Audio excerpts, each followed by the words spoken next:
and welcome to the channel. Let's head off to the junkyard. I need two motors. I spotted an all aluminum 5.3 liter L33, and I'm also looking for a very simple 4.8 liter to do some dyno testing with. Let's get going. Okay guys, I'm walking through the wrecking yard looking for an LS because I need to do a turbo test on it. So I'm looking for a 4.8 or a 5.3, and I came across this one. This is an 07 Silverado, but look what it has.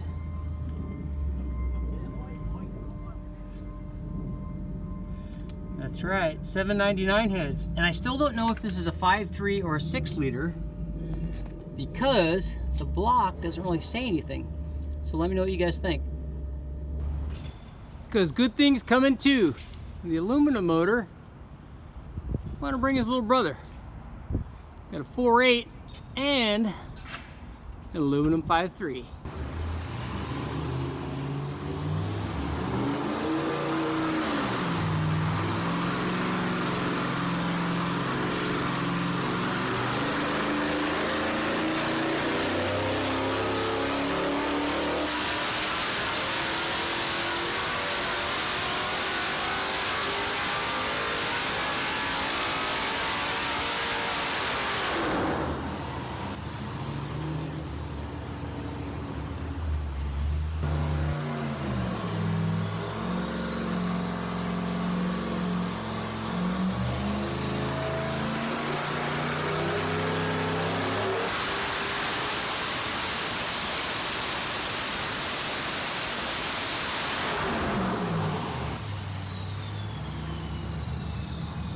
Because I just showed you the 5.3, they're all aluminum L33 running on the dyno and naturally aspirated trim and then in turbocharged trim, I'll go ahead and go through the results really quickly, although there are full videos up where I compared the using this L33 all aluminum 5.3, comparing the truck Norris cam to the stock cam and to the sloppy stage 2 cam, and we ran the sloppy stage 2 and the truck Norris, both naturally aspirated and turbocharged. That full video is up, so if you want all that information, go check out that video. So we'll just go through this really quickly so we can get to the important part of this video, and that's what happened with the 4.8 liter, because this L33 all aluminum 5.3 liter was like nothing but a success. So run with long tube headers, our stock Junkyard 5.3 liter, the L33, produced 365 horsepower and 389 foot-pounds of torque. It did very well. I was very happy with what happened when we ran this thing naturally aspirated. That was with the stock camshaft. Here's what happened when we ran the truck Norris cam. You can see the truck Norris cam picked up power, made 424 horsepower. Peak torque was up to 415 foot-pounds, so big gains basically everywhere. Little bit of a loss maybe down low, but that's because I ran those 1 7/8 headers with collector extensions. I didn't run real long exhaust on there. Otherwise, I think the truck Norris cam would equal or better the stock camshaft everywhere. But here's what happened when we added a single S475 turbo from Summit Racing.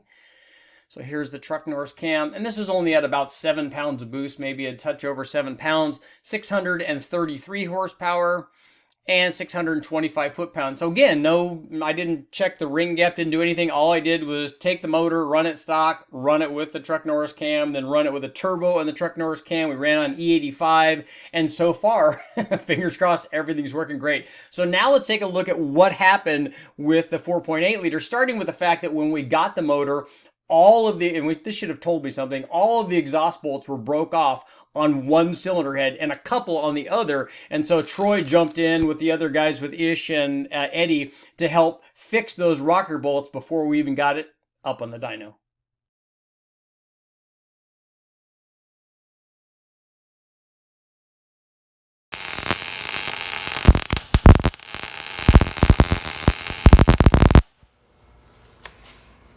I think I'm blind. Now I'll get a video of it coming out. Tiny.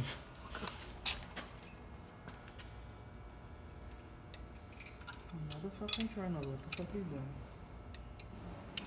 Take the fucking brains out.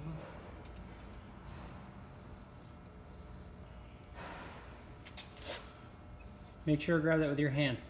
You gonna lick that shit? What the fuck? Touch it on your tongue. Touch it on your tongue. $5 challenge. I will not do that for $5. 6?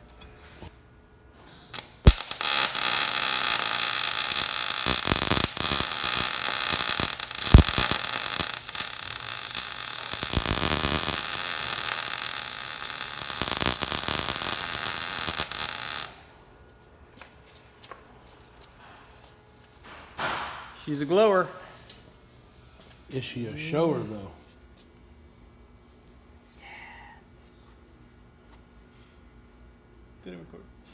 That's how you can tell a tune's good. Light the bolts up like that. It's nice. You have a farmer stand.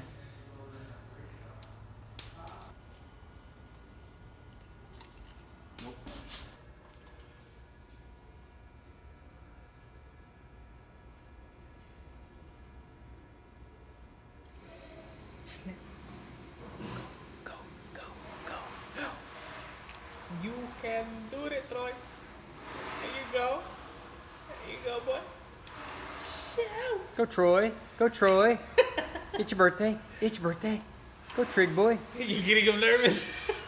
They can hear us.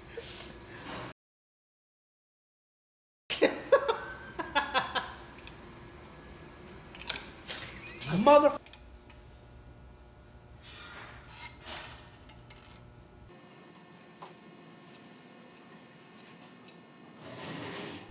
After grabbing the 4.8 liter from the wrecking yard, we quickly installed it up on the dyno. First to find out if it had any oil pressure, and then, hopefully, to make some power runs. It was equipped with a long runner factory truck intake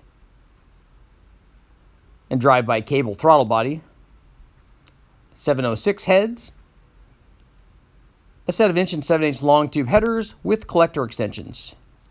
We also had the factory coil packs, and the 80-pound injectors were run by the Holley HP management system. Even though the 4.8 had good oil pressure on the dyno, we knew there was a problem right after startup. But still, it looks kind of cool.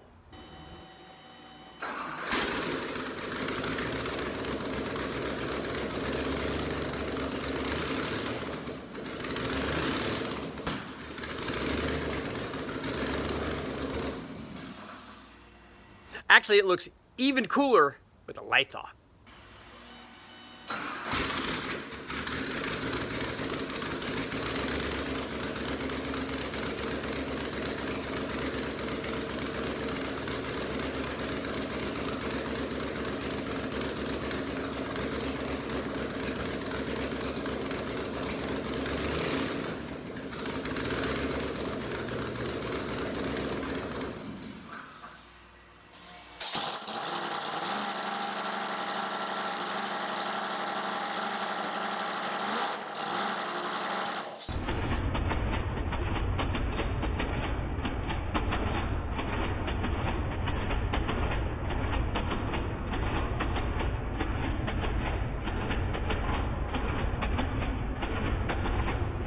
After pulling both valve covers, on one side we found this. The rocker was just sitting there loose. It had an oversized bolt jammed into it. The rocker no longer would pivot.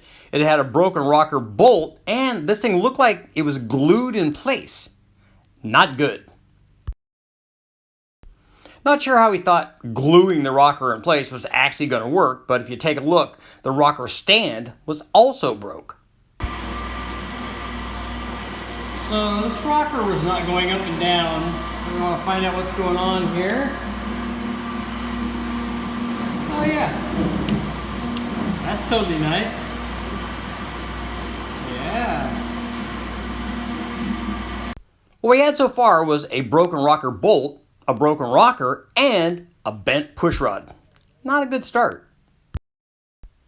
After discovering the broken rocker arm and stud and the bent pushrod, we decided to take the cylinder heads off and take a look into the 4.8 in a little more detail. As you can see from the photo, not only was the cylinder with the bent pushrod not firing, it had not been firing for quite a while and had a lot of buildup on the piston.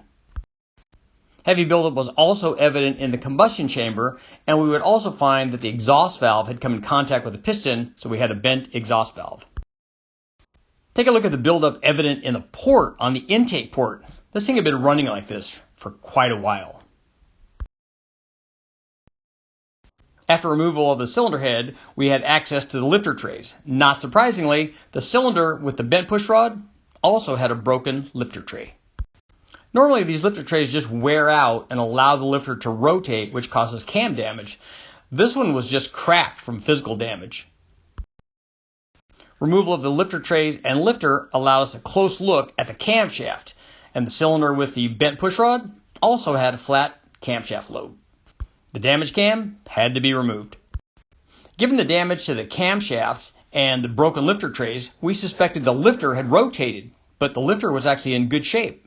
Not that we'd reuse it. So what's the plan now for this broken Junkyard 4.8? Let's get to our conclusion. Okay guys, what's the takeaway on our 2 for Tuesday? Actually, I'm not even sure if it was a Tuesday, but we did pick up 2 motors from the wrecking yard. Well, the takeaway is this. Not every motor in the wrecking yard is a diamond in the rough. Some of them are just rough, as evident by our 5.3 liter Super Score, all aluminum 5.3 liter. That motor, and we'll start with that one, worked fantastic. Now, we've run a ton of tests with it already. We got it from the wrecking yard, put it up on the dyno. It ran flawlessly. We've run it both naturally aspirated and turbocharged with a number of different camshafts. We run the Brian Tooley Racing Truck Norris cam NA and with a turbo. We ran the Sloppy Stage 2 NA and with a turbo. Those videos are up, so if you haven't seen them, please check them out. I also compared the 5.3 liter with the Truck Norris cam to a stock 8.1, both naturally aspirated and turbocharged. So already that all aluminum 5.3, which is awesome just all by itself because it's lightweight and has plenty of power potential, has already served very well in a number of videos and a number of dyno sessions. On the flip side of that, the 4.8 liter LR4, the iron motor, which should be very easy to find. All you have to do is go to the wrecking yard, check the VIN number, check the 8th code, look it up, and it will tell you whether it's a 4.8 or a 5.3, because it's very hard to tell externally. But if you look at the VIN code, you'll know what it is, and that's exactly what I did.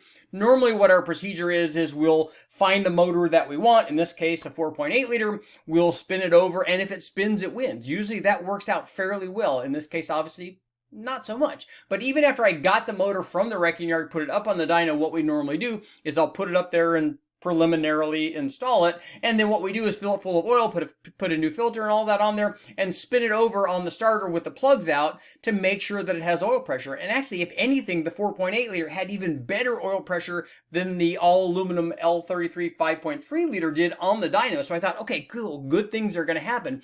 But as we saw from the startup without the exhaust manifold, which is very, very cool, you could see the fire coming out. Unfortunately for us, while as cool as that video is, watching the fire come out of the exhaust ports, we didn't see fire coming out of all the holes. And that told us that there was a problem. So what we did was dig into it and figure out all the problems, which you guys saw in the video. So they don't always work, perfectly from the wrecking yard. But the good news is, and I think the moral to this is, that 4.8 liter is going to run. And it's going to run with really only like minor changes to it. All I have to do is stick another used exhaust valve in it, which I have laying around. One new lifter, only because I just don't think that lifter is going to work well. I am going to put new lifter trays in it. Obviously, we'll put new head gaskets on it because we've already taken the head gaskets off.